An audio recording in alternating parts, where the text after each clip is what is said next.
There is a moment early in almost every interaction between a man and a woman where he unknowingly hands over all of his power.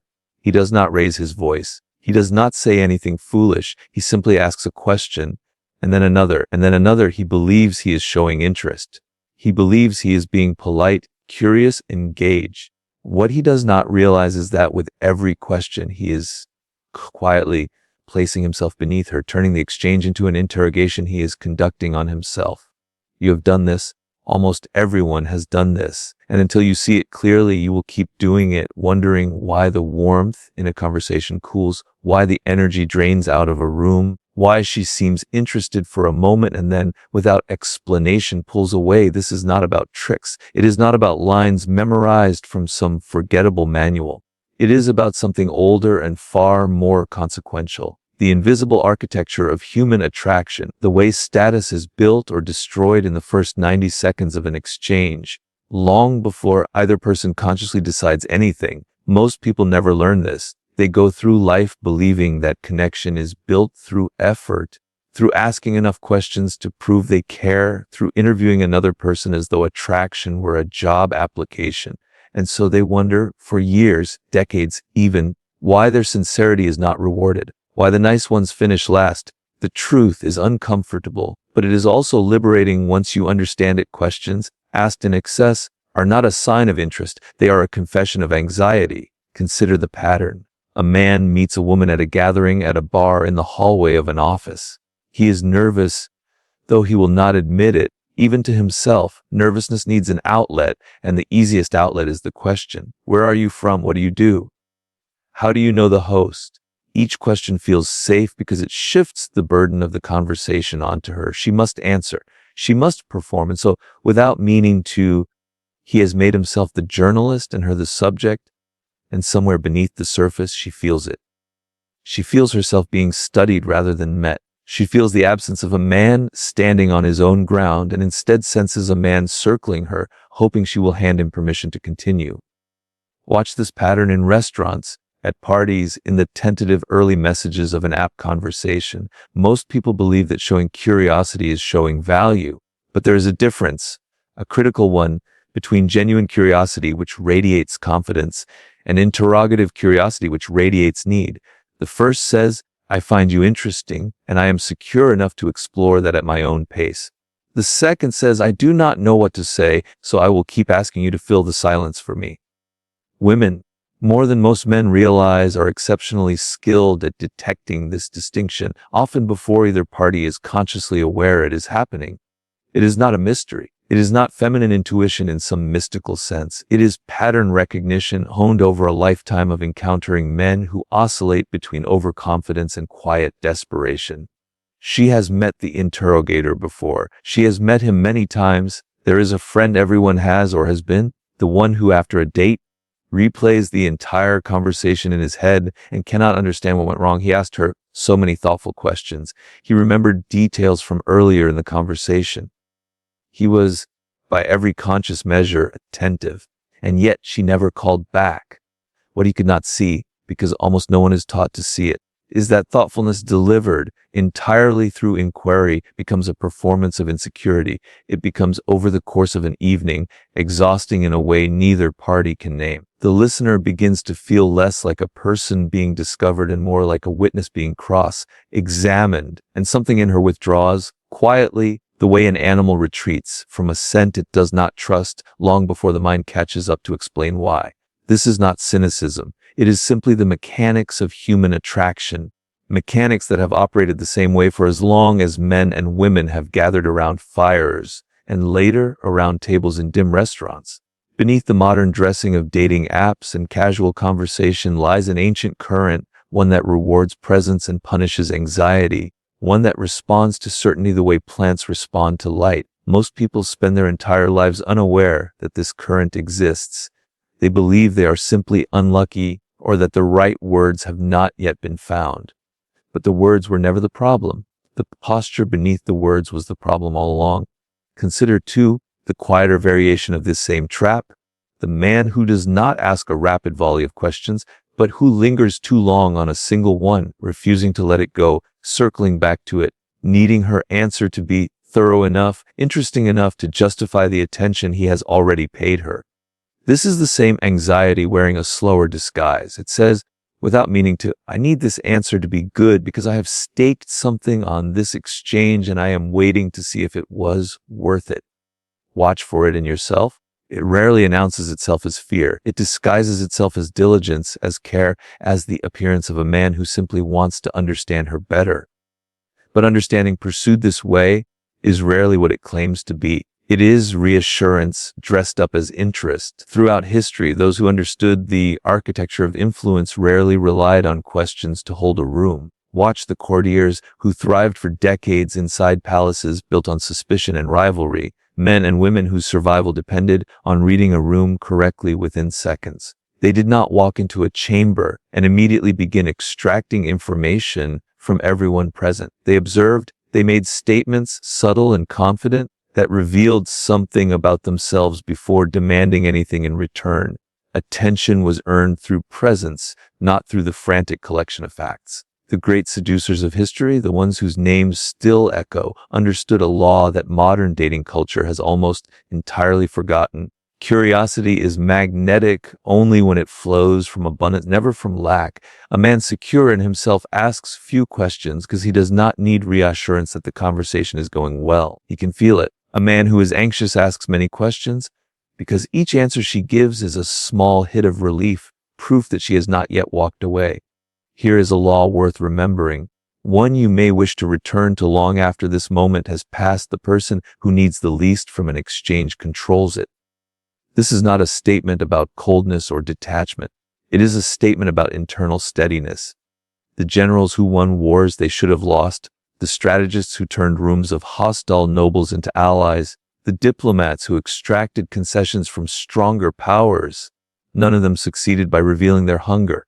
They succeeded by appearing convincingly as though the outcome mattered less to them than it did to their counterpart. This same law governs a conversation over coffee as surely as it governed a negotiation in an ancient court. The one who performs need loses leverage. The one who withholds it, without coldness, without cruelty, simply through calm self-containment, becomes the center of gravity in the room. Why does this pattern exist so deeply in human psychology that it survives across centuries and cultures, indifferent to fashion or technology? Because attraction at its root is not a rational transaction. It is an ancient signal evolved long before language itself that reads confidence as a proxy for safety, capability, and value. A woman's instincts, refined over thousands of generations, are not designed to reward the man who asks the most questions. They are designed to reward the man whose presence suggests he can handle whatever the world throws at him without needing external validation to hold himself together.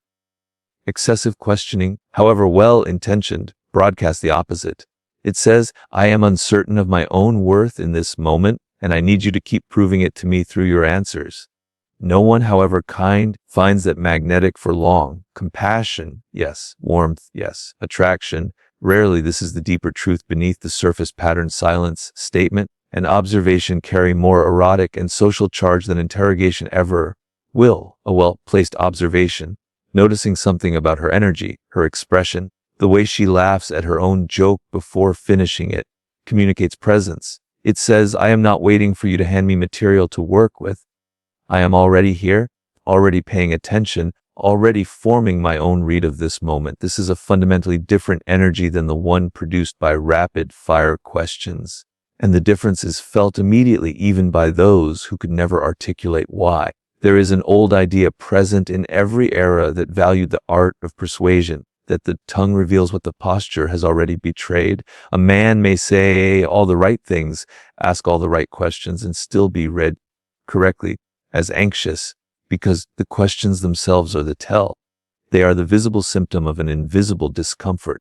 This is why so much conventional dating advice fails the men who follow it most diligently. It teaches them better questions to ask, cleverer follow-ups, more interesting topics to raise. But it never addresses the underlying posture that made questioning necessary in the first place. It is treating the symptom while ignoring the disease. The disease is the belief that you must earn your place in the conversation through effort, rather than simply occupying it. Weak conversationalists ask questions to fill space they are afraid of.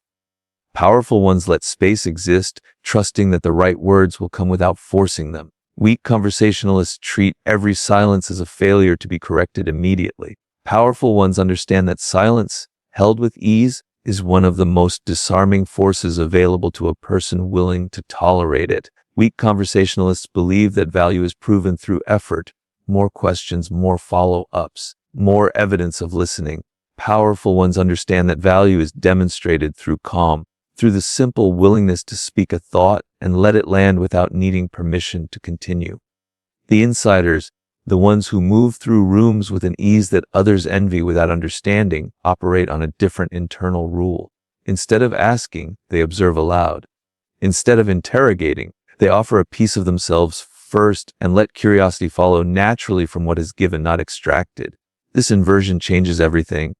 A statement like, "You seem like someone who notices things other people miss," does more work in a single sentence than 5 consecutive questions ever could, because it does not ask her to perform. It invites her to respond from a place of ease, and in that ease, real conversation begins. There is a second rule the self-possessed carry with them quietly into every room: never chase an answer you have not first earned the right to receive. Questions asked too early, before any real report exists, feel like a stranger reaching for something not yet offered. But questions asked after trust has been built, after a few genuine statements have passed back and forth, land completely differently. They feel like curiosity between equals, not extraction from a subordinate. Timing more than content determines whether a question deepens a connection or quietly damages it. And there is a third rule, perhaps the most difficult to internalize, though the most transformative once it is. Your worth in the conversation is not determined by what you learn about her. It is determined by what you reveal calmly and without apology about yourself. Most people treat conversation as a resource extraction exercise, mining the other person for information that will somehow validate their own interest. But real magnetism flows in the opposite direction. It is built by the person willing to be known first without demanding anything in return, trusting that genuine curiosity will follow on its own, the way water finds its way downhill without needing to be pushed. Consider a fourth rule, subtler than the rest and easy to overlook. Let your reactions do the work your questions used to do. When she says something unexpected, you do not need to ask her to elaborate. A raised eyebrow, a half smile, a simple statement, "That surprises me," or "I did not expect that from you," communicates engagement far more powerfully than a follow-up question ever could. It shows her that you are processing what she says in real time, forming your own opinions rather than simply collecting data to keep the exchange alive. This is the difference between a conversation that feels like an interview and one that feels like two people genuinely meeting each other. None of this requires manipulation, and none of it requires becoming someone you are not. It requires only the willingness to sit inside your own presence rather than fleeing from it through a stream of questions. The next time you find yourself in a conversation and feel the old anxious pull to ask something, anything, to keep the silence from settling, pause. Let the silence exist for one more second than feels comfortable. Make a simple, honest observation instead. Reveal something about yourself before asking her to reveal something about her.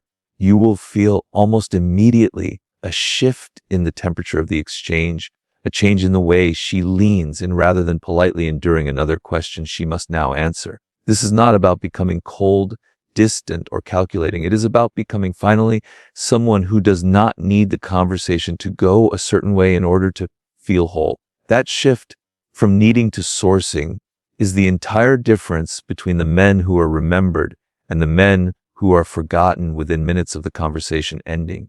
The world does not reward the most curious interrogator. It rewards the most grounded presence in the room. Think of the last time you met someone, anyone, not necessarily a romantic interest, who left an impression on you without asking you very much at all. Notice what they did instead. They likely spoke with a kind of ease that made you want to lean toward them, not away. They likely allowed silences to exist without rushing to fill them. They likely said things about themselves, opinions, observations, small confessions that gave you something to respond to rather than a task to complete.